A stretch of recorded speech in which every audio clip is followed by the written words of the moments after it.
Today is the day. This is my final morning at Groundswell.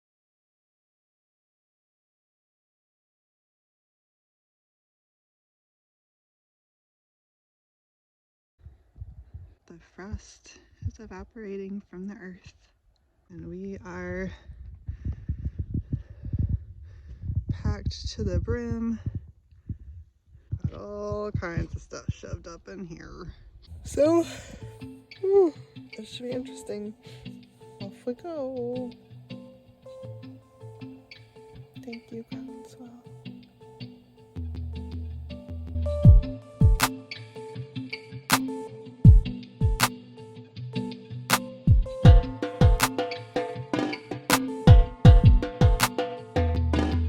From the wrong to the right way, caught a glimpse of the better day.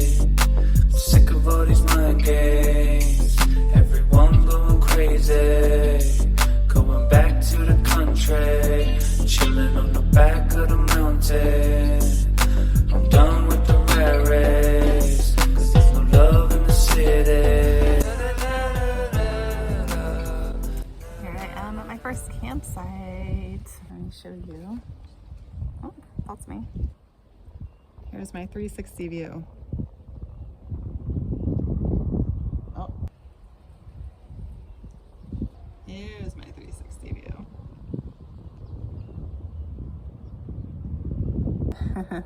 I didn't drive a super long way today. My preference with road trips is like 5 hours is a good length of time to be driving. I felt very strange to leave Groundswell this morning, knowing, I'm moving on to my next chapter. It also feels good and familiar to be back in this sort of a pattern too. I've done some solo nomad traveling over these past couple of years, and it really does give me like a strong sense of empowerment and liberation and freedom to just be on my own agenda, on my own timetable, go wherever I want to go. And I can feel myself kind of stepping back into those nomad shoes. I was realizing I don't know if you'd call it nomadic living at Groundswell. I've been, living in a van still while at Groundswell, so it hasn't exactly been like a cushy life, but actually the van is pretty cushy. It still has certainly been non-traditional. It's funny how while I was at Groundswell, it was hard to imagine not being at Groundswell. It was hard to imagine saying goodbye to Groundswell, even though I knew that was coming. It hasn't even been a day. I just left this morning, but already I'm feeling, okay, closed the book on that chapter. Not completely. The connections I've made and networks I've made will continue, but the chapter of who I was living there in that experience, in that moment, that book is closing. That chapter is closing. I'm taking parts of who I became while I was at Groundswell into my next chapter, but there's parts of me who I was at Groundswell that I would only have been then. I would only have been there that particular time, that specific location. I think that's why there's a grief process. Parts of who I was there that now won't be me anymore. And there's nothing wrong with that. We're so influenced by our context. We're so influenced by our environment. And for me, at least, I find that who I am from context to context and environment to environment, it doesn't change drastically by any means, but I feel different. I experience things differently depending upon that mixture of ingredients, where I'm at in my life in that specific moment, what I'm working on healing, what I'm feeling excited about and passionate about, the people around me. Same story, what they're working on healing, what they're excited and passionate about, the environment itself. There's so many nuanced pieces, so many overlapping layers that create who we are in any given moment. It's interesting to think about, and it's interesting to feel that shift as I make a very clear movement from a major life chapter into another major life chapter, which, has been the story of my life these last couple of years, but here I am today doing it some more. All right, it's getting windy. I am going to get some food together, wash my face before it gets too cold. It's supposed to get down into the 30s tonight, so it's gonna be a little chilly. So I want to get some stuff done before that.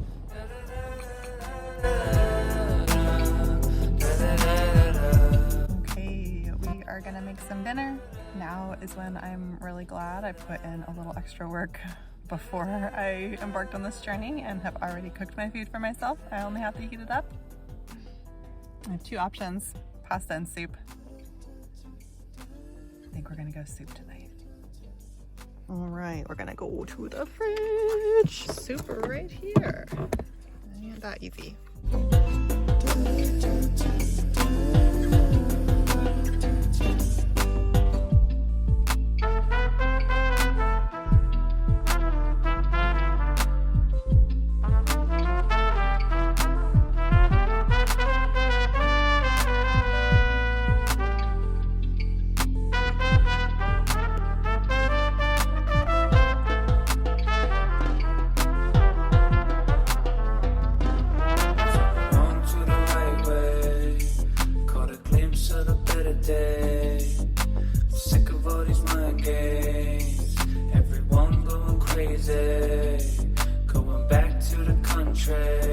Chilling on the back of the mountain. I'm done with the rat race, 'cause there's no love in the city.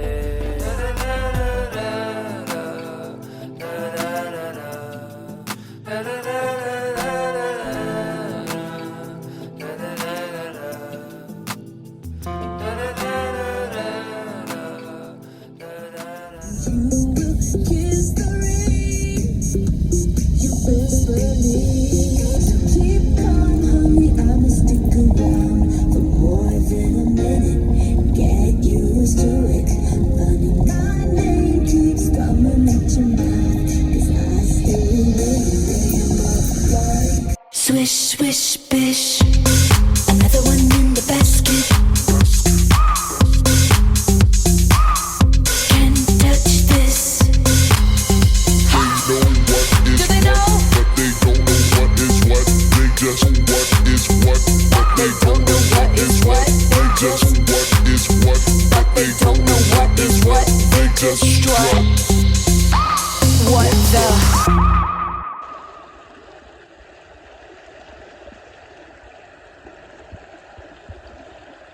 I have arrived at my campsite. Today was a shorter drive, relatively uneventful. I had a therapy session today, so I didn't want to plan too much driving. And I don't like to drive when it's dark. I like to get at campsites before the sun goes down so I can see what it looks like. And that's hard to do in the winter because it's 4 o'clock and the sun is already setting here. This is another campsite that I'm paying for. It's hard to find free dispersed camping in some areas of California when you get closer to the cities and closer to the coast. And this is where some of the privilege with van life, I think privilege and enjoyment of van life are intrinsically linked. But this is where like some of the privilege of being able to pay for spots like this comes into play. Because my alternative, if I wasn't able to afford that, would be to boondock, to try and stealth stay in a city, which is illegal, or a rural area, which is also usually illegal. And those are both very stressful ways to do van life because I've been in cities before where that was very common, where a lot of people were van dwellers and that was kind of like the culture of the city. And yet still, because it's illegal, there's always that like constant fear of, I could wake up to a cop banging on the back of my door. And I have. I haven't woken up to that, but I have had that happen. It's a terrible feeling. And being in a city is a harsh way to live in a vehicle. There's a lot of stigma, and it's just like in the energy of everyone, not everyone, but it's in the energy of like so many people, how they look at you and how they respond. I've had people call the cops on me before because they knew that I was in my van on the street where their residence is, and there's a lot of stigma that people who dwell in vehicles face, just like people who experience homelessness of any other kind. So I'm grateful to have the privilege to not have to worry about being able to pay $20 to stay at a campsite and be able to be in a place like this, as opposed to on the side of the street in a city, you know, which is also noisy because you're dealing with like traffic and people walking by, and trying to hide like the anxiety of that too, like trying to be quiet or not do things, like not have too much light showing when the sun goes down, which again is like really difficult in the winter because it gets dark at like 5 o'clock and you need lights. Otherwise you're just kind of like sitting in the dark for hours, or you have to like go out and figure out, how do I fill this time? Can I go sit in the library? Can I go sit in a coffee shop? Again, am I going to have to spend money to be able to legally be able to take up space somewhere? And it's sad that we live in a society like that. This is something I've been thinking about. There's like a lot of intricities that make this experience either something that is adventurous and expansive and exciting and enjoyable, or that make it burdensome and stressful and anxiety provoking. It's the burden of carrying another marginalized identity, because to live in a vehicle is to be homeless by our government's definition.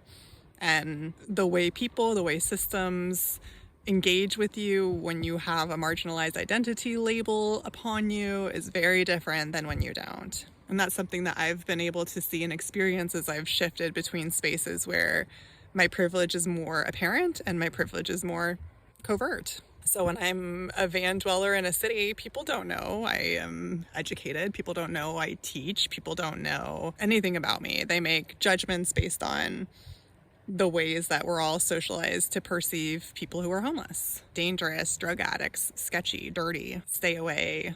So I'm grateful for my privilege, and I'm grateful also for the opportunities I've had to step outside my privilege and understand a little bit of what it's like to not be treated as though I'm someone who has privilege, even though, again, in the back of my head, I always know that I do, especially in terms of financial privilege. I have finances to fall back on, and that is just such a huge difference for people who are vehicle dwellers. When I was living in San Diego and I was in my vehicle there, I know a huge problem in San Diego, and I'm sure elsewhere as well, and this is like vehicles getting impounded. If you're sleeping in your vehicle, that's illegal. Oftentimes they'll try to be nice, like during COVID, there were some like overlooking of that, but that's very discretionary. And so if they don't like the way you look, then they don't have to give you any special favors. But people lose their vehicles because they will park in a place where they're not allowed to park, or they won't be able to have the money to legally license their vehicle, and so then their vehicle gets impounded, and then they're not able to pay to get their vehicle out.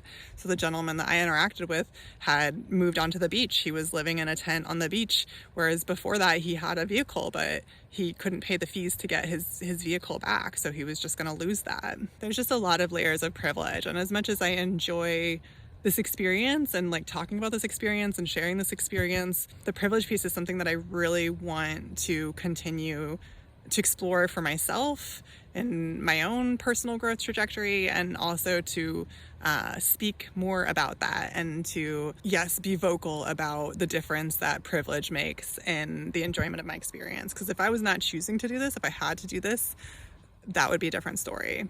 It's something that makes me sad, because I wish that I lived in a world where everyone could be free to exist. And unfortunately, that's not the reality.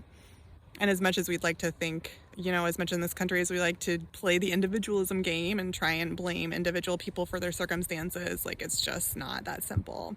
It's just not that simple. It's not individual people's faults. It's systematic failure, and the systematic failures have resulted in people being treated as less than human based on these privilege categories, based on these identity categories. And it might not be something we can change single-handedly, but I think the more awareness all of us can place upon that, that is how things start to shift. That's how culture starts to change. And that's something that I feel really passionately about.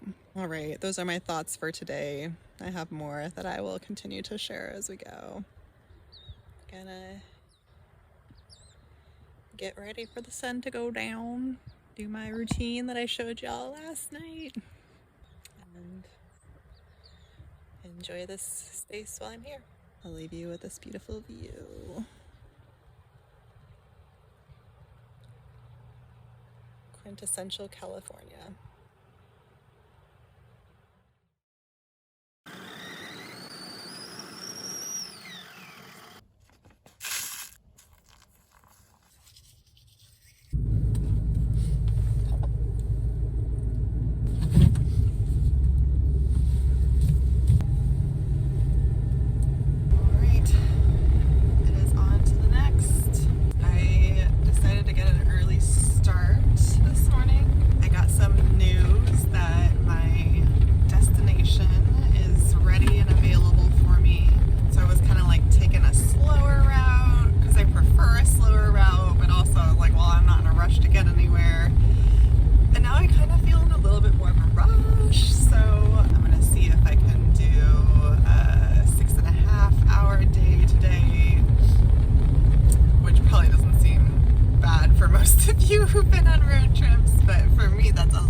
out to my final destination of the day. It has been a cloudy day all day, so I'm glad I kept driving. It wasn't really a day to play outside.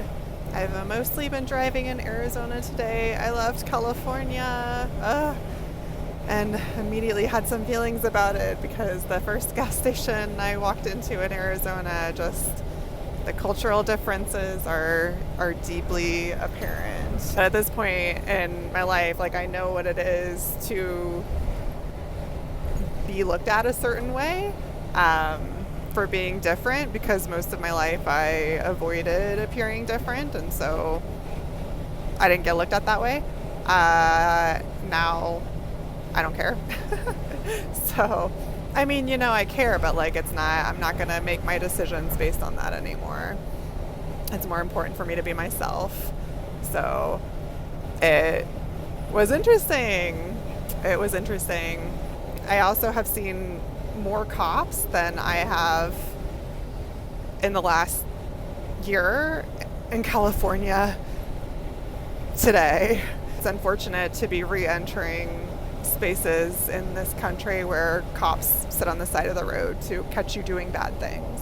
And like, yeah, that certainly exists in California as well. I just didn't really see that, so that's been interesting and a reminder of the cultures I am re-entering as I return to the Midwest. I'm not going back to my hometown, so I'll be integrating in a different area with its own unique culture that I'm not aware of yet. But as I am leaving the safety of my queer bubble that I've had for the last year, is becoming increasingly apparent to me, you know, like the cultural differences, this normative, heteronormative space where gender and sexual orientation make up so much of the ways we interact with each other, and it is exhausting. It's exhausting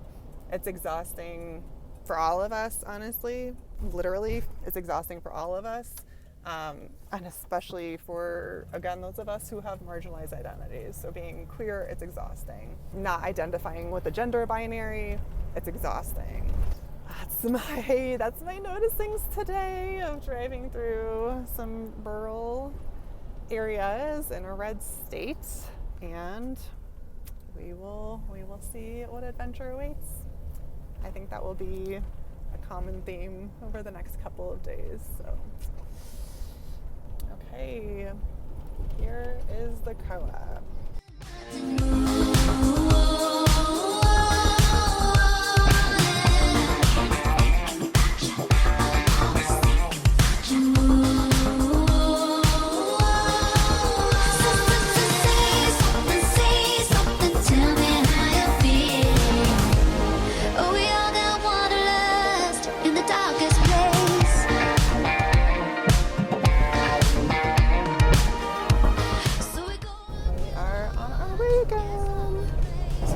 Yesterday's dialogue, I decided to do a change of course today. I was gonna take a route that was gonna take me like up in the Santa Fe area and off of the interstate and like down highway roads the rest of my route, but I realized last night that the highway route I was gonna be taking is like rural Midwest. And right now I have bumper stickers in the back of my van that say gay wad, that say feral as fuck. I drive a van in general that has a peace sign painted on one side, a heart painted on the other.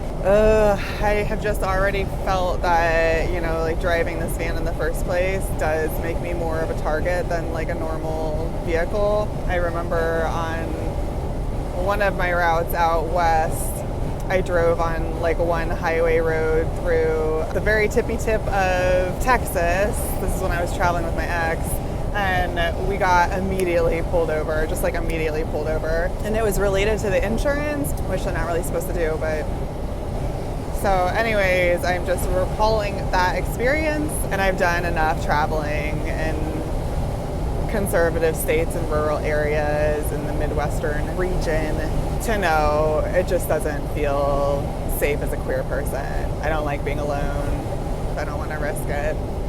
So I'm a little disappointed. Like, I wanted to take that route, but I realized last night that, like, this is that privilege balance, right?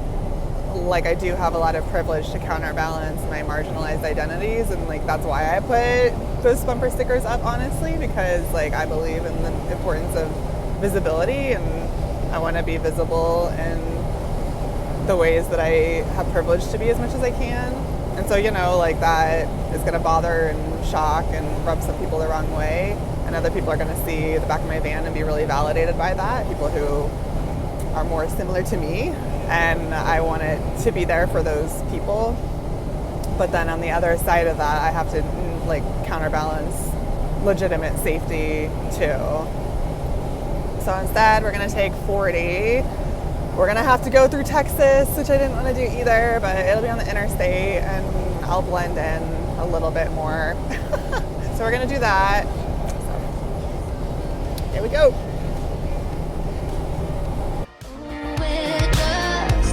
Just trying to find ourselves in the stories we share.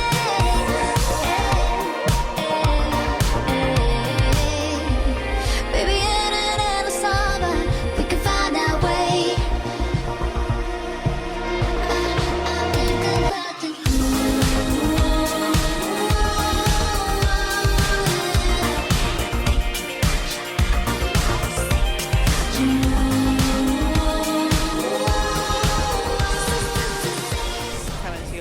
from back on the road.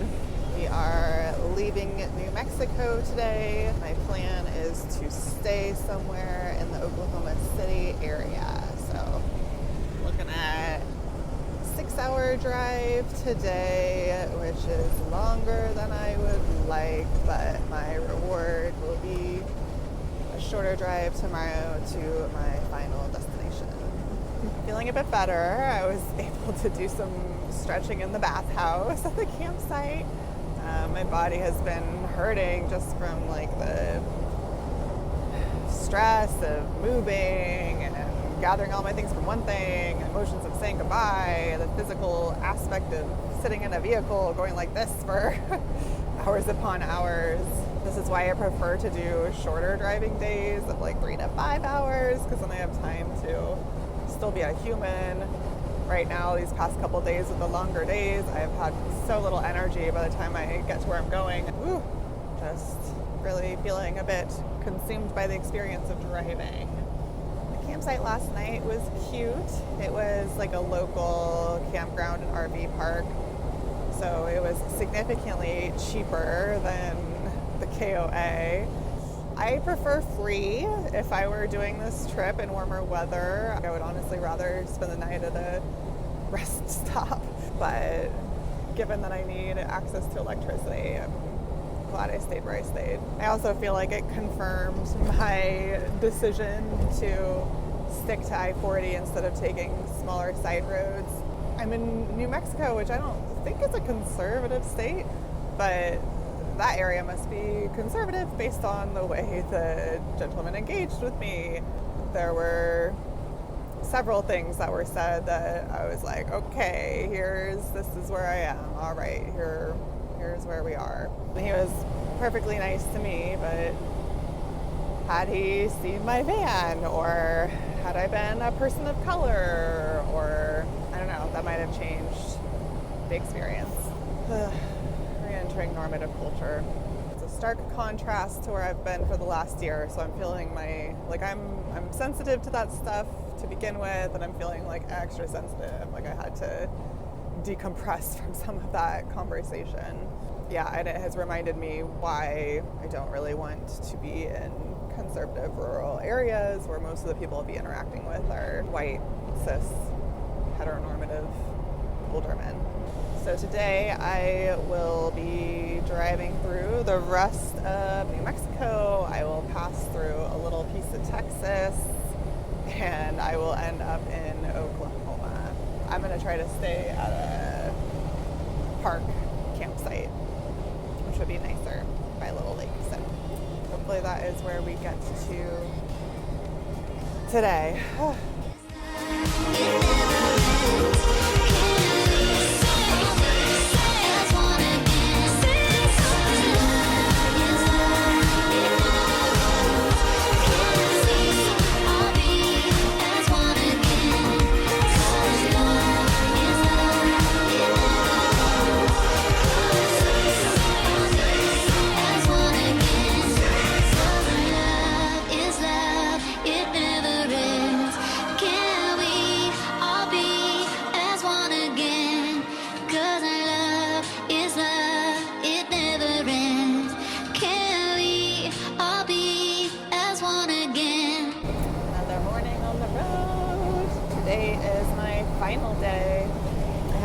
completed my journey eastward and am now heading north.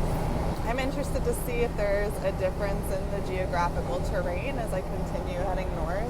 I notice a big difference like east to west across the country, but I haven't done a lot of traveling north to south. I'm not going very far, so I probably won't notice anything vastly different. Like this terrain looks just kind of like generic Midwestern trees, fields. It's interesting to come back to the Midwest when I am used to living in the hills of Northern California, and I'm not used to seeing for like miles and miles and miles. So a couple times on this journey, I've like looked around like, oh my gosh, I'm so exposed. I'm just like on top of the world over here. What's going on? So this has been a lot faster of a road trip than I was initially planning on, because I've been talking about my body and my brain and my psyche has not enjoyed the last few days of pushing so hard. I feel a little bit more in survival at this point because I'm just like go and trying to get there. But extenuating circumstances. This is about as far as I'm gonna take y'all with me on this journey. You got a little bit of taste of the van life in this video. So speaking of van life, I do have some updates as to my status with van life. I have been doing a lot of reflection of like, what do I need? Where am I at? What are the ways that like I can actually build my life and make choices that work for me, that are unique to me? Being at Groundswell helped me. Trying out different things and exploring like what are the alternatives to normative lifestyles, what are different ways that I can build a life that doesn't look like what I've been taught to believe my life should be, because it's hard to know, like until you experience something, sometimes you don't really know if it's for you or not. So I'm going to talk more about that in another video. Thank you for tuning in. I will catch you next time. Safe travels. What do you say?